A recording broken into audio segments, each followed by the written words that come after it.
Corporation ఎన్నికలు కూడా చెప్తా ఉన్నా నేను. ఉద్దేశపూర్వకంగానే నా మీద ఆ రోజు కుట్ర చేశారు.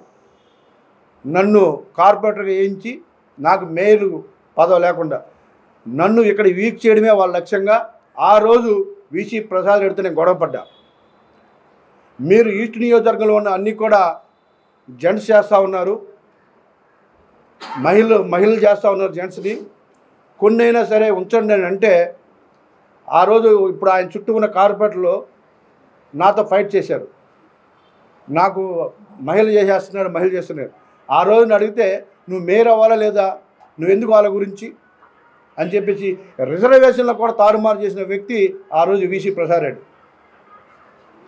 నేను ఫైట్ చేశా. వాళ్ళ దగ్గరికి వెళ్ళి మీ వంశీ పట్టుకోలేదని చెప్తాడు. నేను అడిగితేనేమో నువ్వు మేయర్ అవ్వాలి కదా అంటాడు. ఇలాంటి గేమ్స్ ఆడి వ్యక్తిగతంగా నన్ను కూడా అక్కడ డ్యామేజ్ చేశారు. ఆయనే రిజర్వేషన్లు ఖరారు చేశారు దగ్గరుండి.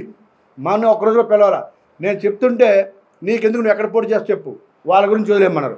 వాళ్ళని పిలిచి మీ వాడు అడగట్లేదు, మీ మహిళ చేయమన్నాడని వాళ్ళకి చెప్తున్నాడు. అన్నీ డబుల్ గేమ్లే. ఛాలెంజ్ చేస్తాను ఆయన కూడా, ఫేస్ టు ఫేస్ రమ్మన్నాడు. నేను ఎక్కడికి ఇవి బంగ్లాకి రమ్మంటాడా, ఏయూకి రమ్మంటాడా, ఇంటికి రమ్మంటాడు. నాతో ఫేస్ వాళ్ళని తీసుకురమ్మనండి.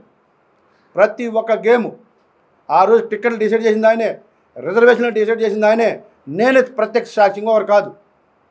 ఆయనకు కూడా ఛాలెంజ్ చేస్తూ ఉన్నా, ఇలాంటి చెత్త రాజకీయాలు మానేయి, దమ్ముంటే ఫేస్ టు ఫేస్ మాట్లాడు, నేను రెడీ. మీ ఇద్దరు రెడీ అయితే ఛాలెంజ్ చేయ. పనికి మాట్లాడి ఎవరి వ్యక్తిత్వాన్ని లేకపోతే ఎవరికన్నా డ్యామేజ్ చేద్దాం, వాళ్ళని ఇబ్బంది పెడదాం, కుట్ర చేయొద్దు. మేము దేనికైనా ఫేస్ చేయాలి రెడీగా ఉన్నా.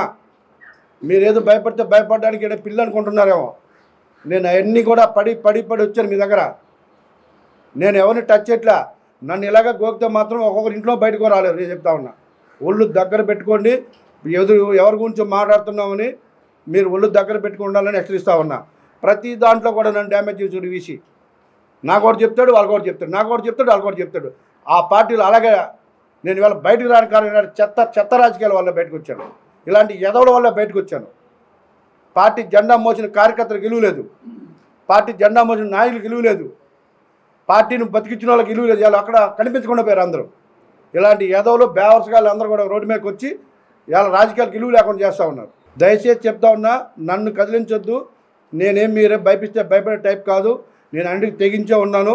ఒళ్ళు దగ్గర పెట్టుకొని రాజకీయాలు చేయండి, లేదా ఇలాగే ఉంటే ఎలా చెప్పాలో చెప్తాను మీకు.